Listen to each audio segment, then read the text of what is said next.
Good afternoon, and welcome back to VentureWell's virtual conference. I'm Phil Weilerstein, the President and CEO of VentureWell, and I'm joined here by my VentureWell colleague, Lisa Ponce, who will be assisting with hosting this breakout session.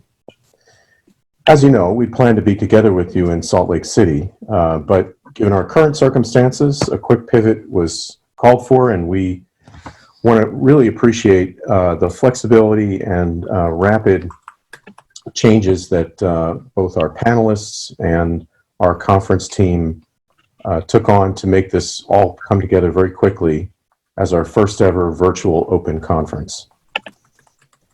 In a moment, we'll begin our session, Charting the Future, Philanthropic Trends in Innovation and Entrepreneurship. We've got a fantastic panel lined up for you.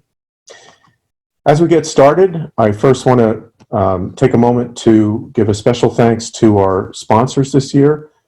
Despite all of the upheaval and the very different kind of conference that they are sponsoring, we have maintained the sponsorship from all of our core sponsors, and we're really appreciative of their steadfast commitment to this important convening. First, the Lemelson Foundation, which is a core partner of our organization, and as sponsors of the conference, the Michelson Foundation, Engineering Unleashed, an initiative of the Keene program from the Kern Foundation, and the Blackstone Launchpad, and with additional sponsorship from the Burton D. Morgan Foundation and the National Association for Community College Entrepreneurs. With that, I will turn things over to Carol to kick off the panel. Carol? Yeah, hi, welcome to all the attendees. I want to first of all thank our hosts from VentureWell. I think it's pretty amazing that they've pulled this together in such a short time. I'm going to give you a caveat up front. This is my first time hosting a panel on Zoom like this, so if I mess up, that's why. So bear with me on that. Really excited to be with you all today. Had hoped to see you in Salt Lake City, but I'm thrilled that they were able to arrange for us to still have this panel. I think it'll be a pretty interesting conversation. I am, as Phil mentioned, the executive director at the Lemelson Foundation. We are a private family foundation based in Portland, Oregon, and what you see behind me is a lovely advertisement for Welcome to the Pacific Northwest. That's a picture I took up at Mount Rainier, so we are blessed by beautiful nature around us here. We are a private family foundation based in Portland, Oregon, and we focus on improving lives through invention. That's actually our mission. So for those of you who don't know us, a little bit about us. Why do we care about invention? Well, if you think and look around you, it affects your life everywhere. The lights we turn on, the refrigeration we use, the vaccines and therapies we wish we had at the moment. And frankly, how we're going to create interventions to big problems around us, not only like the coronavirus, but climate change. How will we have transportation in the future? How will we have clean energy? All of these things require invention. It's critical to the world we have around us now, but also to the world we hope to have in the future. But when we talk about invention, we're talking about invention reaching people for impact. That's our mission, to improve lives through invention, which means things need to go through an innovation process and result in a product that actually reaches people. And we know critical steps along that way are the innovation cycles and also entrepreneurship as a way of making sure things reach commercialization and reach people in their lives. So we're excited about being here today to talk about how philanthropy actually is moving in the direction of supporting innovation and entrepreneurship. The panel is really going to work on highlighting emerging trends and challenges in innovation and entrepreneurship education, as well as support for early stage innovators from the perspective of those leading, organizing, and funding programs.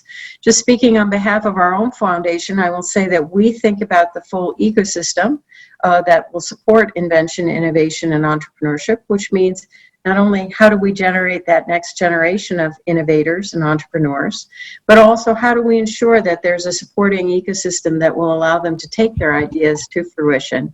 And so our work supports across those things. We'll also be exploring how philanthropy is driving trends forward in a variety of ways, including research, policy, support systems, engagement, and influence, and understand what emerging issues our panelists are exploring and supporting as well. So I'm excited to have a terrific group of panelists here today with us. We have Samiksha Desai, who's Director of Knowledge Creation and Research for Entrepreneurship at the Kauffman Foundation, of course, one of the leading founders in entrepreneurship. We have Susie Armstrong, who's Senior Vice President Engineering at Qualcomm, which I think will give us a great voice and window into the interests of industry as we think about the importance of invention, innovation, and entrepreneurship. And then Emily Miller is here, who's a policy advisor in the Office of Innovation and Entrepreneurship in the U.S. Department of Commerce, working directly with the Deputy Director of for Economic Development Administration. So really thrilled to have Emily here bringing a government perspective, and particularly the perspective of the Department of Commerce on the opportunities for stimulating invention, innovation, and entrepreneurship. So with that, we're going to get started in our discussion, and I wanted to start by asking each of our panelists to give a brief introduction to the work of their organization around work in invention, innovation, entrepreneurship, a little bit of a highlight on, what are your priorities and where is the organization heading. And as you do that, I'd love for you to weave in any perspectives you want to on your own background and how that relates to where you find yourself with the mission. So maybe on my screen here, I'm seeing Emily up front and center. So I'm going to put Emily on the spot and start with her. Awesome. Thank you, Carol. Great to be here today and pioneering the virtual webinar. I love it. Virtual conference. Haven't done one of these before, so it's exciting. My name's Emily Miller. As Carol mentioned, I'm with the U.S. Economic Development Administration, so we're a bureau within the U.S. Department of Commerce. I'm the Deputy Director for the Office of Innovation and Entrepreneurship, and we have we are not philanthropy, we are government, but we have a big stake in entrepreneurship and innovation across our country today. We really want to see new business formation. We want to see commercialization of technology hitting the marketplace. We want to see innovation in these specific regions. How that takes shape for us is we run a flagship annual grant competition. It was formerly known as the Regional Innovation Strategies Program. This year, we made some big program changes and updates. We've renamed it to Build to Scale. This year, it's a really exciting change. We have $33 million, and for those organizations out there who might be interested in applying, we have our first application deadline just around the corner, actually, next week, March 24th. But really, the program has kind of three main focuses in it. One is what we're calling the Venture Challenge, and that's all about supporting high growth entrepreneurship in regions, which is something that universities do incredibly well. The second is a focus on capital, so increasing access to risk capital for these entrepreneurs and these startups, and that's done through our Capital Challenge program. And a new one that we've introduced this year is our Industry Challenge. So we're really trying to do more interagency collaboration to go really deep on a specific sector. So for us this year, it's the blue economy, and we've been working with the Department of Energy to source more applications for that specific sector. So just a quick high-level view of it, and as an entrepreneur, a former entrepreneur myself, I feel very strongly about our role and the role of government, and really what we can do to catalyze this entrepreneurship at scale, really. So looking forward to the conversation. Great, terrific. Susie, can I turn to you and give a Qualcomm's perspective? Oop, we've got you on mute. Can we unmute? This is the joke within the company, is nobody in Qualcomm can really handle the mute button. So Qualcomm is a company that invents a technology that drives wireless, and so invention is a core part of our background and our lifeblood. And it's an honor to be invited to participate in this panel. And like some of the others, this is my first time doing this by video. It's actually not so bad, except I would love to see the audience live. But we actually consider entrepreneurialism and invention not to be philanthropic particularly. We consider it to be an economic imperative. If you look at a big company or a small company, we really depend on those ideas and those inventions in these very complex technologies to be able to move the company forward.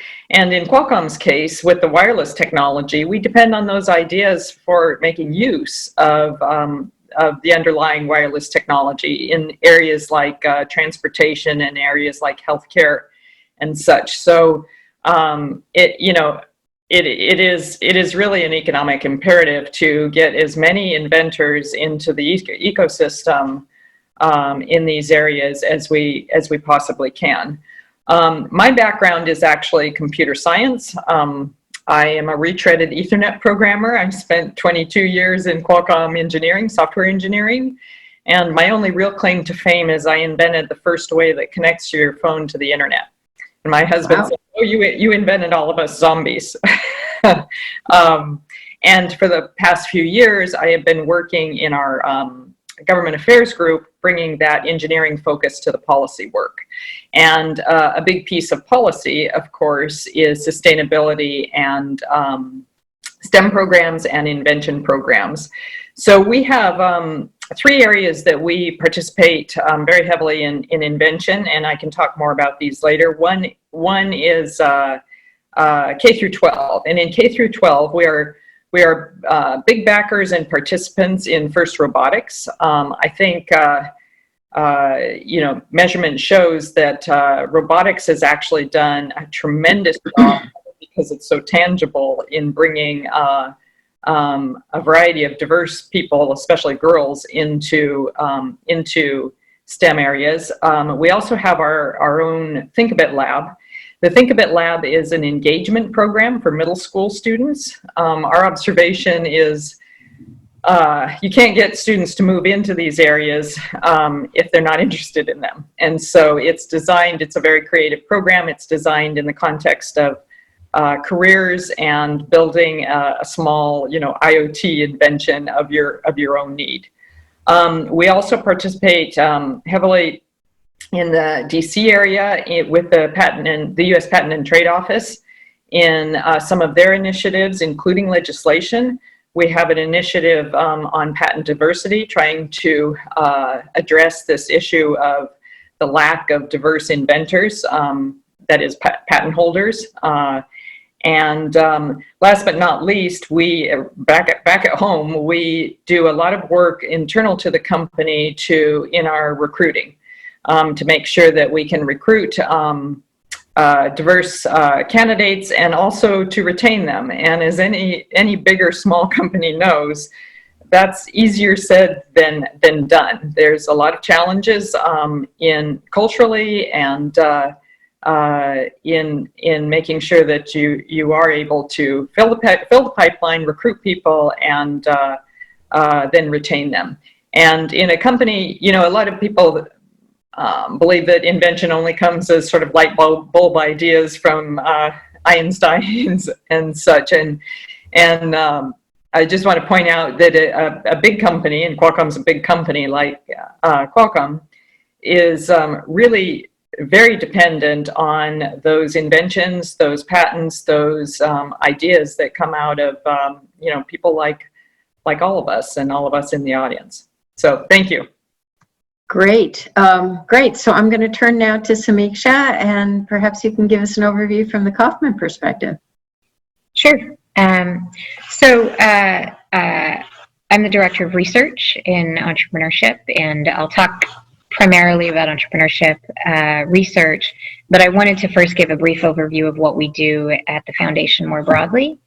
In entrepreneurship, which is one of our focus areas, we also have a strong focus on education, Kansas City Civic, and entrepreneurship. And from the entrepreneurship perspective, we really aim to strengthen the environment and the conditions and opportunities for entrepreneurs and the communities in which they operate. So we take the perspective of several levels of activity, and we also realize that you can't really separate an entrepreneur from the immediate ecosystem, and so we proactively target multiple levels in the entrepreneurial journey.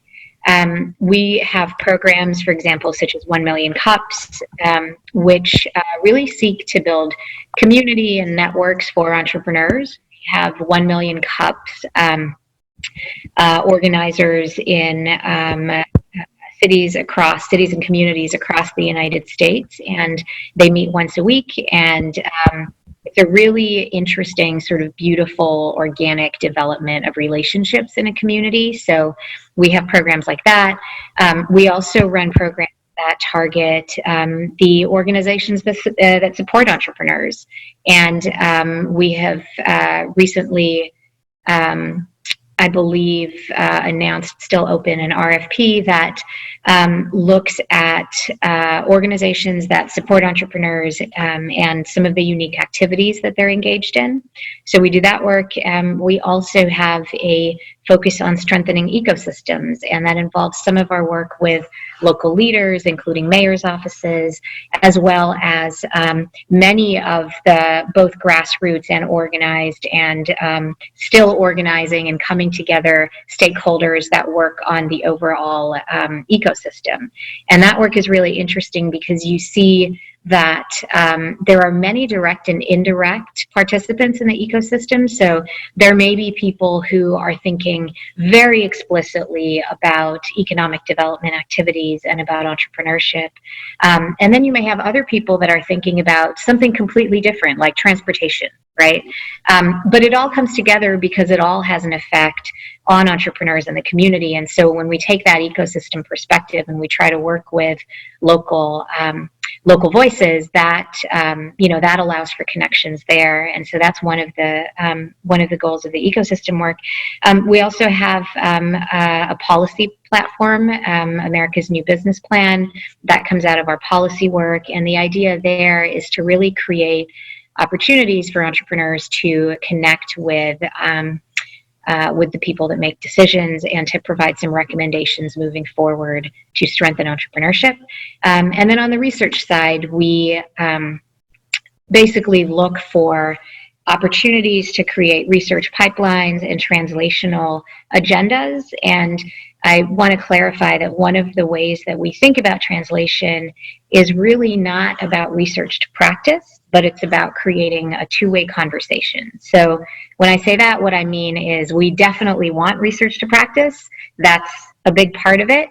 But we also recognize that there are a lot of voices and a lot of really meaningful work that's being done by practitioners and by entrepreneurs that hasn't made it into the research yet. And that in some cases, the creation of evidence and research lag what is going on in the millions of connections and relationships that are happening in the practice. And so we also think very hard about the importance about practice to research, which really helps us think about a two-way conversation and not a one-way conversation. And so on the research team, we think a lot about what we can do to strengthen the quality of this conversation, the opportunity of this conversation, and how we can create quick, responsive, and inclusive research pipelines that answer some key pressing problems of entrepreneurs. And then, sorry, go ahead, Carol. No, go ahead. Go ahead. That was, I think that about summarizes it. Great. Well, maybe I'll start with you with a bit of a follow-up question. So, I think people would be interested in hearing a little bit more about what is your measure of success at the Kauffman Foundation in terms of the work you do. And I would imagine that your measure of success would be driven by what the kind of theory of change is underneath the Kauffman Foundation's interest in investing in entrepreneurship. So why, kind of getting to the heart of the matter, why does Kauffman invest in entrepreneurship? What is the motivation? What do they see as the outcome? And then how does that influence what you're looking for in terms of outcomes and impacts from the programs that you sponsor? Yeah. It's I think the why is probably the most interesting question, right? Which is, we know that entrepreneurs matter. Obviously, there's the human element, right? But we also know that entrepreneurs matter because they're important. They create innovations that we care about. They commercialize, for example, new science. When we stop and think about things that we take for granted in our everyday lives, right? Like a new medical innovation or a new piece of technology, and we actually look at where things come from, we see how much new businesses and entrepreneurs matter. And so there's a big quality of life impact from entrepreneurs. We also know that there's a big jobs impact from entrepreneurs, and in many communities, entrepreneurs are building our jobs, and they're the backbone for economic development. And so in that way, they're hugely important. We know that there's productivity and competition consequences too, right? So I think that the why is really about. There's multiple whys, right? So, but I think the why is really about overall entrepreneurs are just very, very important, both to the social and economic fabric of our communities. And when we think about success too, the ecosystems approach, I think, captures really nicely what we can think about as meaningful to entrepreneurs. So we realize that entrepreneurs can be successful in a lot of ways by themselves, but it's also really tough for them sometimes. And our popular narrative often sort of treats entrepreneurs as these heroes that just slash things out of their way. And yes, that happens sometimes, and many of them de facto do that. But there's also a lot in the ecosystem that we can be doing, the non-entrepreneurs, right? And so sometimes we talk about 3 out of every 1,000 people are going to start a business. And that means that there's 997 other people that aren't starting a business. And but we're all part of the same community. And so when we think about the ecosystem, we're really asking questions like, what are the things that lead to people who want to start a business being able to be matched with the right resources? Sometimes it's a lack of information. And so for some programs or some interventions that we might support, a theory of change really might be around how do we create connections around information? How do we help people build networks and get access to the types of support they need at the time they need? We also we have a new program, relatively new program, that focuses on capital. It's Capital Access Lab. And one of the things that we've seen around capital, and we've seen this, quite a lot of research for a long time, is that there are significant barriers to capital. And that's a resource question, and it's an access question and an availability of certain types of capital question. And so from that perspective, the ecosystem level question is really, what can you do to help facilitate or to find ways to see good capital fit in an ecosystem, right? Because a good idea still needs support. Right. So, So that's really helpful. So it sounds like you're really taking an ecosystem approach to things, and that in doing that, it sounds like you're also coming from the perspective of all entrepreneurs have sort of equal value, and that the ultimate measure may be the percentage of people who view themselves as having the potential to be entrepreneurs. Is that right? So, I think, and again, so I'm going to speak now as on the research team, because I think and this I think is sort of the beauty of the ecosystem too, is we also need to recognize that in different locations and in different ecosystems, the entrepreneur may actually be a different person. And so from the perspective of the research team, what we try to do is we really try to facilitate information so that the people who make the decisions can have what they need to make a decision. Right. And so I want to be in a position where if you come to me and you say, we've decided that we're going to focus on, for example, women tech founders, that we can give you information and that there is information available to help you make that decision. Somewhere else, for example, Susie might come to us and say, where do we find information on, manufacturing companies in a specific state, and what the environment might look like for new businesses? We really want for Susie to be able to access that information somewhere as well, right? So from the research perspective, we just want to make sure that the quality of the information is available so that people can make the decisions they need to make for their ecosystem. Great. Thank you. That's helpful. So I'm going to turn to Susie and Emily, and I'm going to ask you kind of the same question, which is, I heard both of you say things about you're focused on high growth businesses, sounds like STEM-based, high-growth businesses by and large, but high-growth businesses that are going to drive economic development and have economic impact. And I know, Susie, from our earlier conversation that you're also interested in making sure that there are people to actually populate those high-growth STEM-based businesses who will actually be the workforce as well for the future. So I guess I would ask both of you, can you comment a little bit on how that has influenced the way you structure your programs, but also how that influences what you're looking for in terms of the outcomes and the impact?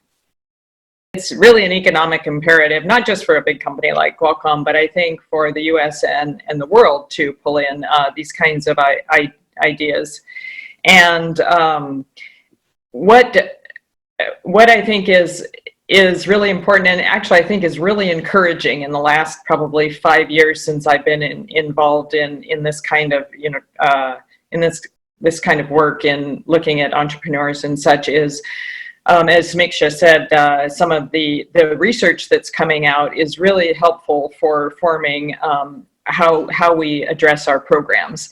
The Think a Bit Lab program, for example, started initially out of two things: employee engagement, because employees very much want to give back, and also workforce pipeline.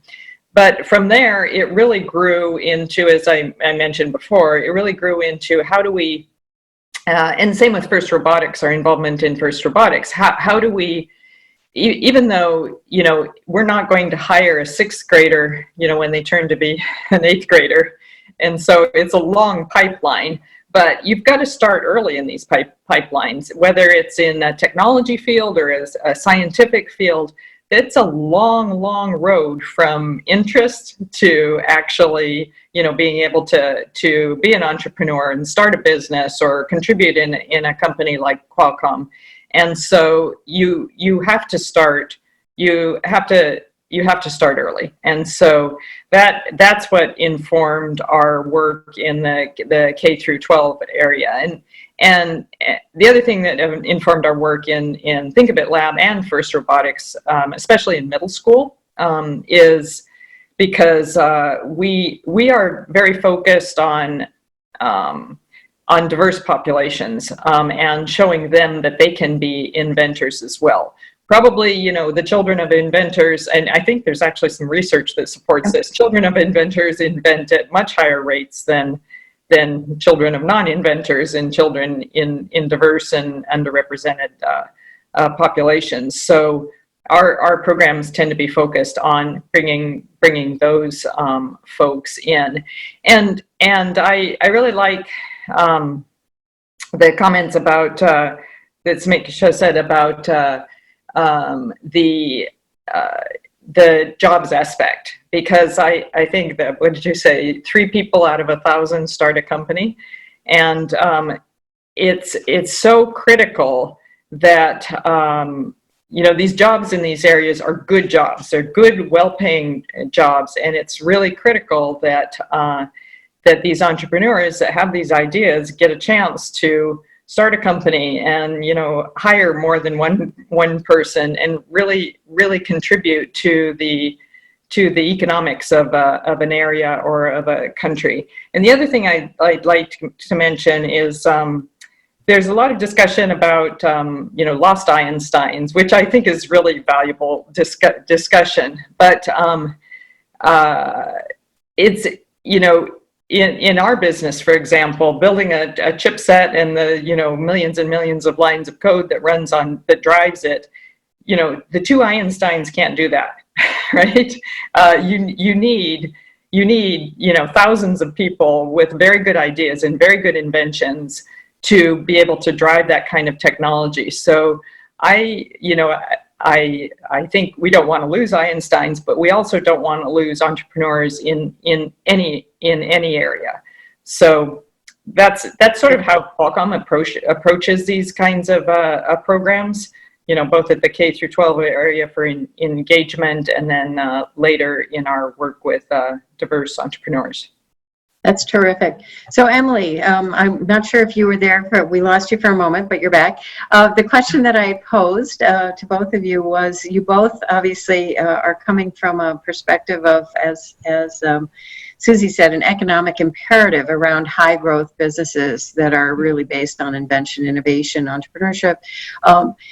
You're literally, the name of your administration is economic development. So I'm assuming one of the outputs that you're looking for is economic development. How does that influence the way you shape your programs, and also what you're looking for in terms of what you measure as impacts of the program? How do you determine that?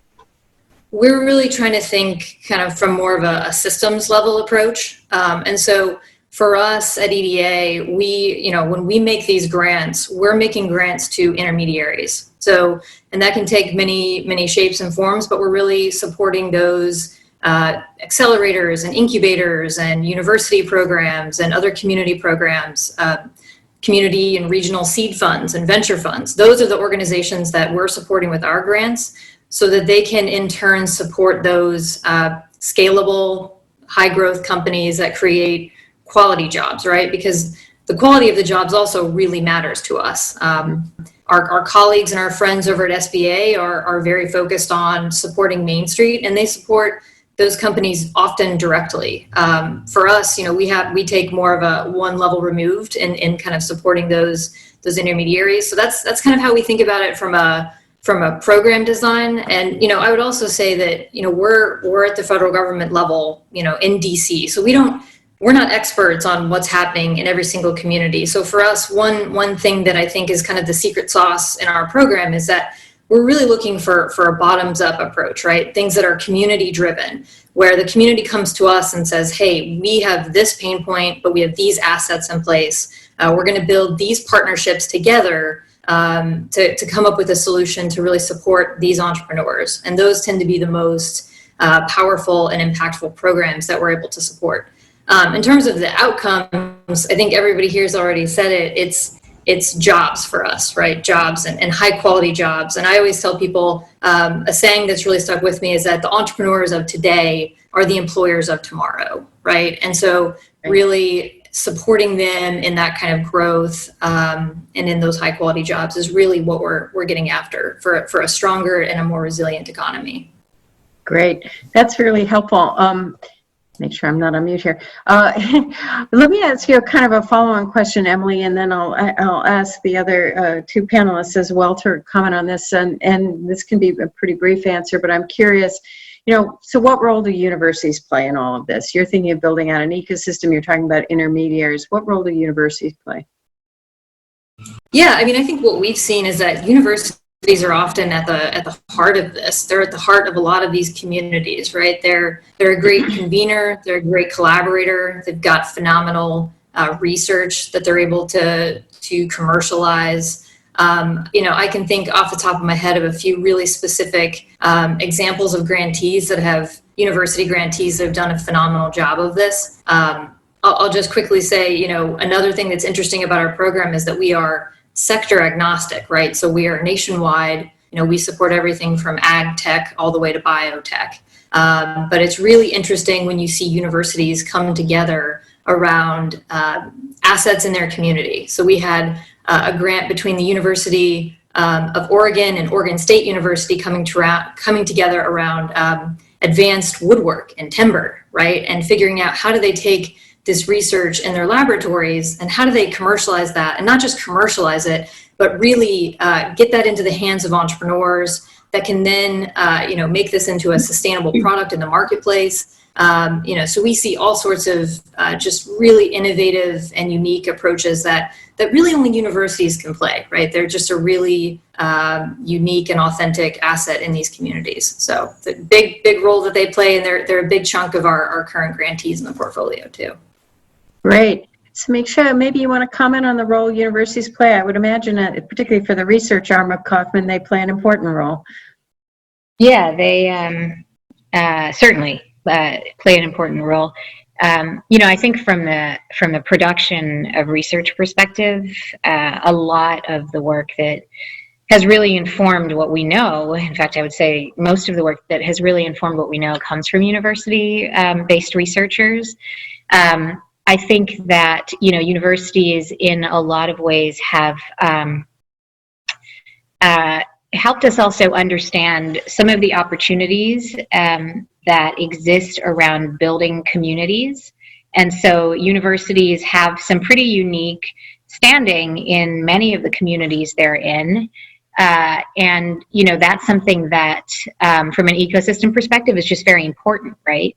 And then, the other thing around universities is they also can be really good breeding grounds for experiments and pilots, and you have a lot of young people coming through universities. You have obviously education and skill training, and all of those are essential pieces from a labor market perspective for an ecosystem. And so, I think universities both as sort of a driver of some of the knowledge, but also as a sort of core participant. So, yeah. Susie, I'm headed your direction. I was trying to from your perspective. The unmute key. Yeah, I know. I'm slow to unmute here.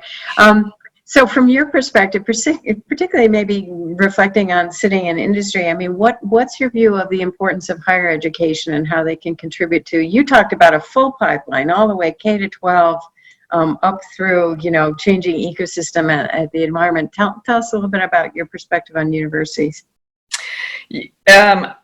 Just to build on what Emily and Shmixa said, universities are critical to this. My husband is an academic, and so I get a lot of this from him as well, and also at work. Qualcomm, for example, the technology that we put out is extremely complex. We want those inventions, we want those patents and those ideas. So we tend to hire people with advanced degrees. We tend to hire out of research universities.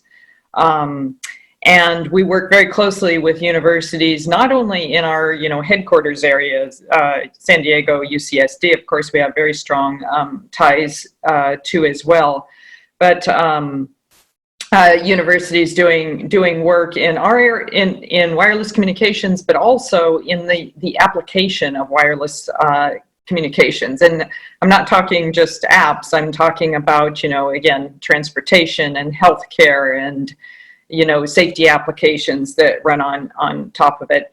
And then, and I know I'm echoing what others have said before, universities are a time when there's a lot of, good basic research being done. There's a lot of brand new ideas being spun out. Most universities are very interested in technology transfer programs, not necessarily as a way to monetize, intellectual property themselves, but as a way to get their students a good footing when they leave the university. So I think so much of, and it's also an incredibly, if we all think back to our university days, it's a incredibly influential time in somebody's life. And so I think universities are sort of the center of the whole entrepreneurial ecosystem, with K through 12 feeding into them, and they're feeding companies and they're feeding entrepreneurs who create companies. And the last thing I'd like to say is again, on the diversity topic, I'd like to close this topic with a little challenge for universities. When we look at women in particular, and I'm sure it applies to other underrepresented areas, the number of women patenters, and we talk to them both inside the company and outside the company and at universities, there's a large sort of unconscious bias there that women feel when they are floating new ideas for intellectual property or patents or entrepreneurship. And I think it's something that universities, as well as companies like Qualcomm and others, need to take a hard look at how their professors and their infrastructure around pulling in, more people into inventing and being entrepreneurs and being patenters, because there's still, some cultural biases against that in universities as well as companies. That's great. I want to thank you also for tying us back to the questions of inclusion and diversity. I've heard you say a couple of things during your comments. One is, you need to start early back in the pipeline. And so talking about, as you did, about programs you have that are at the K-12 level and not losing kids early on, but really capturing their imagination. And then the importance of universities and making sure there's a level playing field to keep those people engaged and informed. I'm going to turn quickly because I see we're beginning to have questions roll in from our participants, so I'm excited about getting to those. I'm going to turn quickly, I think, to Emily and Samiksha to just say, do you have any additional comments that you want to add about how your programs specifically address the issues of equity, inclusion, diversity, so really diversifying the work, not only the entrepreneurship pool, but also those who are going to be the workforce that will fill these high growth companies that will create the jobs of tomorrow. So I think, inclusion, so diversity and inclusion are big themes in our work. And, it's really tough to work on ecosystems and not work on diversity and inclusion, right? I think that's just a reality of the kind of work. And it's a huge opportunity, I think, because the momentum right now also in this country and the social conversations are in many ways helping, I think, ecosystems push along. And, so diversity and inclusion are a big part of our work programmatically across the board. We think about this a lot in research in particular, which again is the strategy that I lead and I know best. One thing that we're really grappling with, and we introduced a pilot opportunity RFP earlier this year for, is diversity and inclusion in the research pipeline. And so one of the reasons that we focus so much on translational agendas is because while there is certainly a vast amount of research that is useful and directly relevant and important, there are also a lot of questions that aren't being asked. And sometimes those questions that aren't being asked because we don't always have inclusive pipelines in research. And so, if you think for a moment, I'm going to nerd out for a moment, but if you think for a moment about how research actually happens, the way that theories are often developed are based on observations or what people come across. And so if you take that perspective and then think about everything that really comes out from that trajectory, what you really want are researchers that, can see sort of the whole picture. And I think one of the things universities and higher education more broadly are dealing with, and you see this in the climate surveys. You can look at the American Economic Association climate survey. You can look at a lot of the work around diversity in higher education, is that the research pipelines aren't always inclusive. And so one of the things that we do, in addition to our work on the actual research, is think about the structural level and what we can do to help push along and open opportunities in the researcher pipeline so that we don't miss out on some of those valuable methods, questions, empirical and theoretical perspectives. I think a concrete example that I can give you is survey design. Sometimes the way that surveys are designed and the types of questions that they ask don't capture populations that do things in a different way or use different language to describe a term, right? And so surveys are designed based on your training and your discipline. And so if you work all the way back through the trajectory, I think, that's, I think, a really great sort of really small example of why inclusion in the research pipeline itself really matters. Great. So I am going to open it up now. We have a bunch of questions rolling in, and I'm going to read them to you and leave them open for discussion from our community here that's attending. So the first question I'm going to share with you is from Todd Warren. Todd's asking the question of, given that 50% of working age adults on the planet will be in sub-Saharan Africa, obviously there's a huge tilt towards youth in sub-Saharan Africa at the moment. What activities are each of the panelists involved or looking at beyond the U.S. and in particular in Africa? So maybe you can speak to whether or not you have any international engagement and I will let the first person unmuted pick that up. Did I win? You won. So Qualcomm, for probably over 10 years now, has had a program called Wireless Reach, which is focused globally and has been very, very successful globally. And that is to enable underserved communities around the world, sub-Saharan Africa, a variety of places in India and Southeast Asia, to benefit from mobility. And a lot of those programs are around education, being able to have platforms and connectivity to do education, remotely and with tablets in areas where in sub-Saharan Africa, it's not always the case that you can run fiber to every home or even every town. Around education and also around small businesses, supporting. We've got a number of programs that support with mobility small businesses as well, and that's I think those are very impactful programs. It's not a silver bullet, but it's interesting in my mind, having been in this industry for so long. It's really interesting in my mind to see that cell phones and electronic devices and connectivity have gone from being sort of a luxury item that wealthy salespeople drove around in the trunks of their cars, remember those old phones, to being something that enables some of the poorest populations on the earth.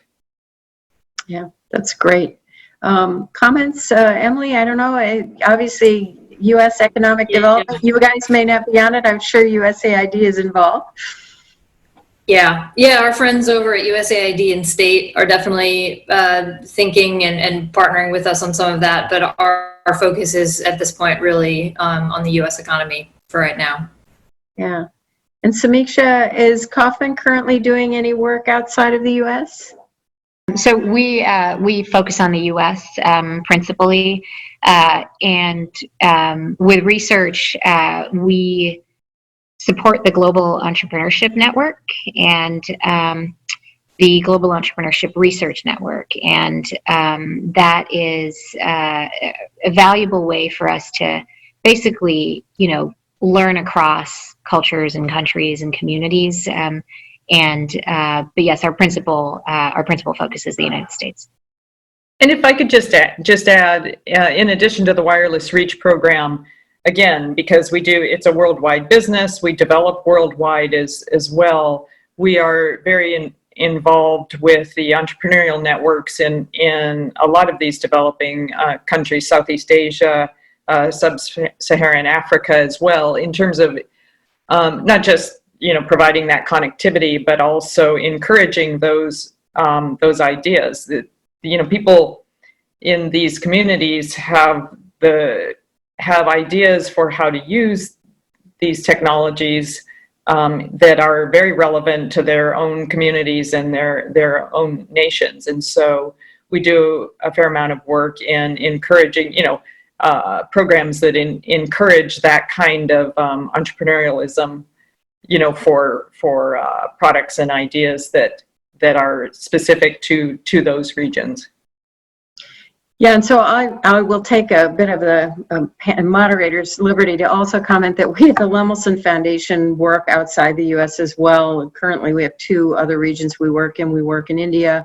We also work in areas of East Africa, and we have been supporting not only strengthening the entrepreneurial ecosystem through working through, much as Emily was discussing about working through enablers and building strength in local enablers who will provide both the mentoring and access to networks, regulatory experience, finance experience, but actually literally also dollars in finance, as well as doing some really exploratory programs with partners who are bringing methodologies into the education space particularly in higher education, but also to some extent in K-12, to say how can we introduce the principles of invention, innovation, entrepreneurship type thinking earlier on in the educational process to get kids who feel that personal empowerment to go on and become entrepreneurs and inventors and innovators who will create the high growth companies that are important for addressing problems in their own local regions. A comment also, are obviously many of you know who are listening on that VentureWell, also so many of the students that come through the US universities are really excited about tackling global problems, and many of them have gone on to build some really high growth businesses like Greenlight Planet that are now based in the countries themselves and helping to solve real problems there. And so excited about the work that's happening there. And I'll if turn I to could add sorry. anything, I just also want to say that in all of these countries, be it Indonesia or Vietnam or sub-Saharan African countries, the governments are very, very interested in encouraging that entrepreneurialism. And we work with them in their intellectual property offices to, you know, help create programs to stimulate this. And so there's bottoms up work, and there's also really good top down work that's happening in most of these countries, because everybody, rightfully so, puts a priority on the entrepreneurs for all the reasons we've been discussing today. Yeah. So let me turn to another question here. James McClellan asks, are there strategies you have seen or implemented that can help promote a more organic embedding of universities in the regions that they serve and the societies that support them? Thinking beyond conventional technology transfer, commercialization, to shared access to specialized capital facilities like wet labs, maker spaces, and so forth, to promote interaction with budding student entrepreneurs and the experienced talent pool in the region. So have your programs really seen some ways of doing that? So, you know, what we don't want to see is a university program that is just entirely siloed and university centric. You know, so some of the best and most impactful grants we've made have been to universities that have really been thoughtful about how they integrate with their communities. So an example of this is actually University of Pittsburgh was a really interesting example. They knew that they had unique assets in their innovation program working with design students. So they had very talented design students, but they also realized another asset that their community had was kind of these small and medium-sized manufacturers that were a little bit more rural, outside of the Pittsburgh region, outside of the city itself. And so they ran a really fascinating program where they married that kind of design talent with these really underutilized small and medium-sized manufacturers. And that just was, you know, there were tremendous results from that. And we see examples of this all the time. Universities partnering with their research labs nearby, whether they're Air Force research labs or other community assets, to really bring together the most robust and most holistic way to kind of spur that entrepreneurship and ensure that the entrepreneurs have the best resources available. So to your question, there are all sorts of organizations out there that are pioneering kind of more these holistic ecosystem level approaches as opposed to just a university centric. We have some, for example, we have a Think a Bit lab in rural Porterville, California, where we work with the students there on jobs in ag tech, and there's some pretty interesting entrepreneurs actually in things like pistachio packing and growing using IoT and all kinds of interesting GIS mapping technologies. I think this is an area that is really ready for some great ideas between companies, universities, and maybe government partners, because as we were talking about before, universities, say in the Midwest, universities tend to be sort of the center of their communities, and they turn out really intelligent and driven students, and they want to keep those students and have jobs in their own community. And I think it's again, we don't have huge programs in this area, but I think this is maybe a challenge for all of us on the panel.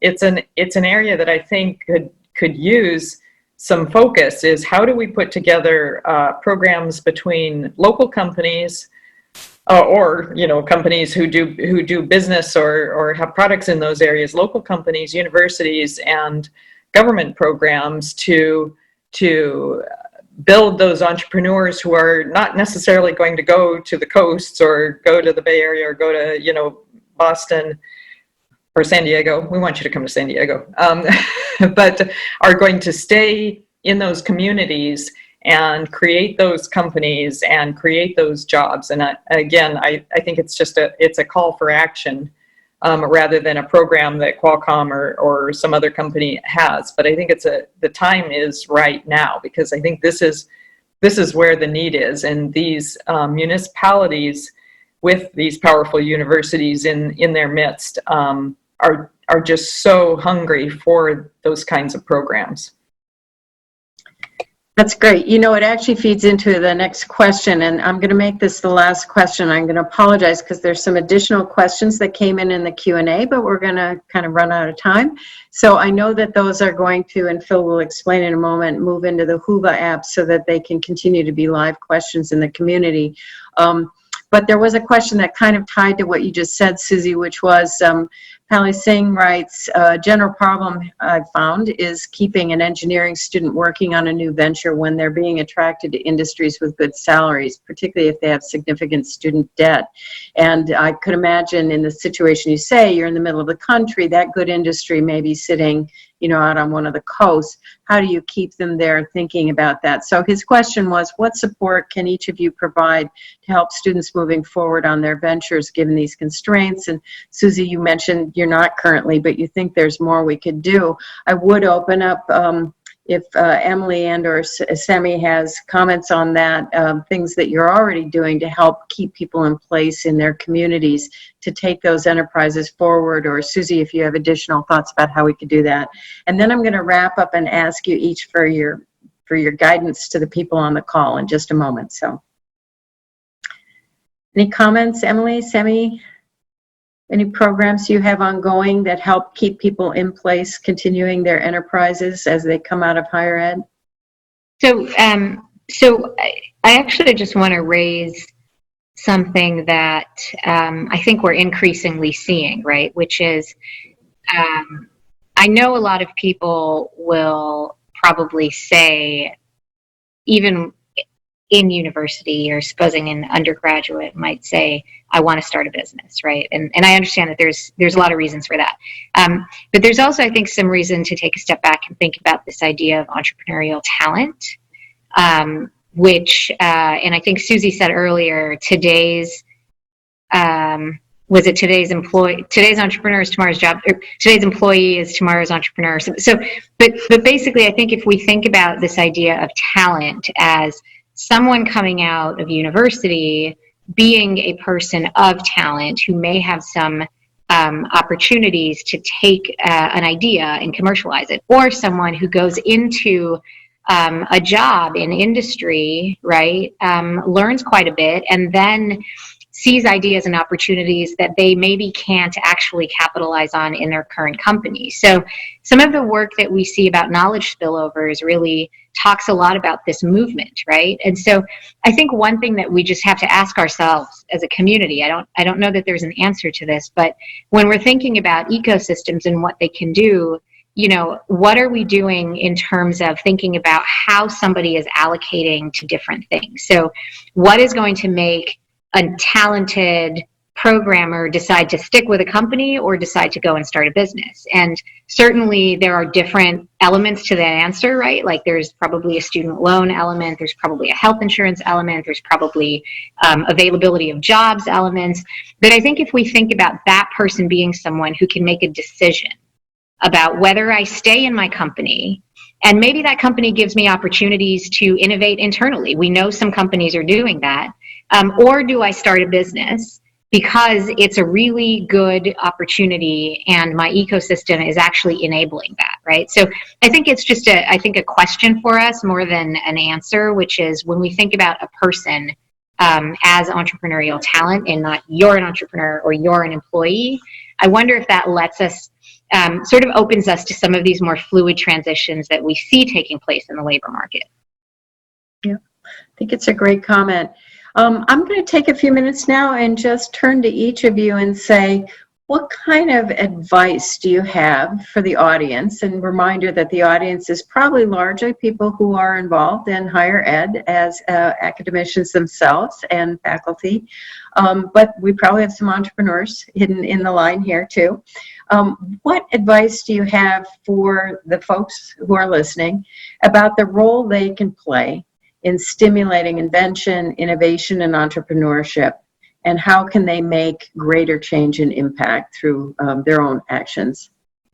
I just want to say that, as it's been mentioned many times on this panel, it takes a village, it takes a nation, it takes a world. I think it takes everybody to make the world go round. And I really like what Smixa just said about entrepreneurial types of people or spirits, because I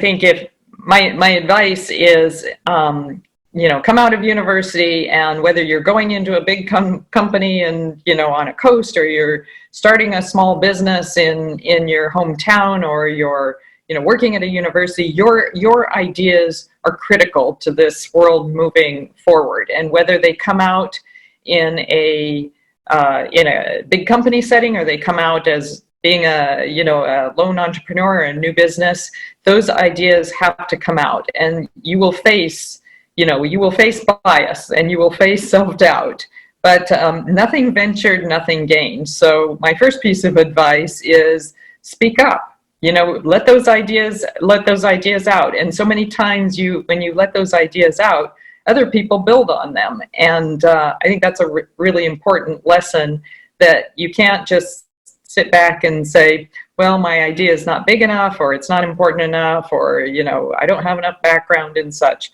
The world is born out of people with, not only ideas, but, thousands and thousands and thousands of little great ideas.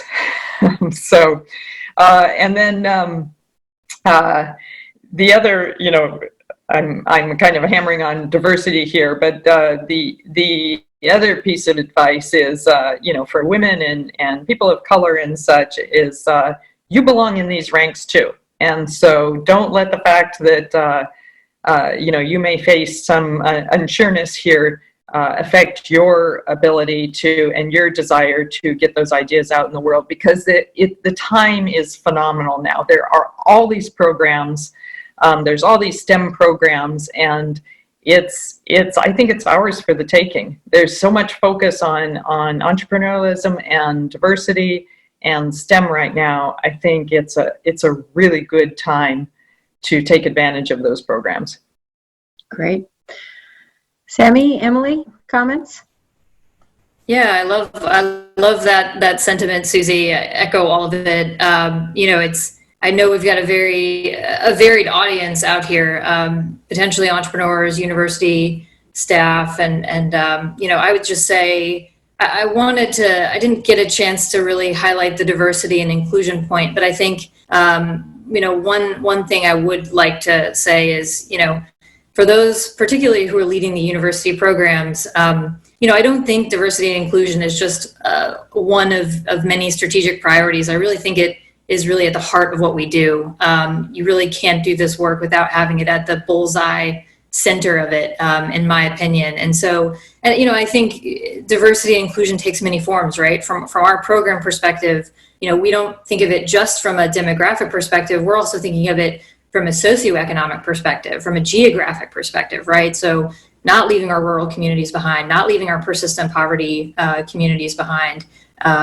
So it takes, we say this a lot, entrepreneurship is a full contact sport. So I think all I would say is, inclusion should be, I hope it's at the heart of these missions. And I think as we're about to face a very, uncertain economic future in our country right now, do everything in your power to support these entrepreneurs and to support these small and growing businesses. That could be everything from just supporting the companies to really taking a leadership role in mentoring and in leading these programs in your community, because we need it now more than ever. That's great. Sammy, thoughts? Yeah, so I think there's probably nothing else I could say. I think from the on the support perspective, I think for those people in universities that have the opportunity, like Emily was saying, to engage, particularly with people who have interest and who want to participate, not just in starting businesses, which is of course crucial, but in building the ecosystem also in other ways. We all have something to contribute, and I think encouraging that is vital. And then I encourage those people in universities, university-based researchers, the people who are creating knowledge that they believe is important to entrepreneurs, to really take a step back and think about who's going to use the knowledge. One of the things that we see is a lot of confusion among entrepreneurs and other decision makers about how to use knowledge and where the knowledge even is. And so I just encourage university-based researchers to think about the translational nature of their work, and that maybe it doesn't stop with the findings. And, we can play a role also in getting the knowledge out to people that can use it, who we know, need the knowledge. So. That's great. I guess I'd like to sum with a couple of comments too, that I think that, the folks in universities play such an important role. You can both challenge people to help solve the problems of today, and we have so many big problems sitting in front of us right now. The reason we're all on this video conference rather than in person is because we need talented people who are working on the problems that are immediate. But we can't lose sight of the long term, and I think, Emily, you kind of touched on this, which is, the change we need to make means that we also need to think back on, if we had those people in place, if we were working on these problems when we knew they were coming, they wouldn't be as big as they are today. So how do we inspire people to be motivated to be those problem solvers for the future? You play such an incredible role in the universities in making that possible and making that reality. So I think it's incredibly important. And don't forget to think about that, which is upstream from you, which is getting those kids involved early. You really can help be the people who inspire, even the younger kids to be ready for that in the university setting. So I want to thank our panelists. I think they've done a fantastic job. It was really wonderful to have such a broad representation in terms of perspectives from industry, from foundation, from the government. And thank you for being part of this with me. I'm going to turn it over to Phil, who's going to give some closing comments here, I think, about what's next. Great. Thank you, Carol. And thank you to all the panelists. A fantastic panel. We will be continuing the conversation in Whova, and you'll see on the slide in front of you the instructions for how to access that. That's asynchronous, so you can put questions in there, and hopefully we can generate some dialogue. We're going to head now into a very brief break before our next session starts. You can go back to the conference page for the links in how to get there. We've got some great sessions queued up that start in about 20 minutes, and they'll run until 4:30 p.m. Eastern Time. So if I don't get a chance to talk at you again, which I don't think I will, depending on what session you're in, thank you for participating in Virtual Open. We look forward to your feedback on the program, how we can build on this experience to provide great virtual experiences as long as you're shut in and locked down, and beyond that as well.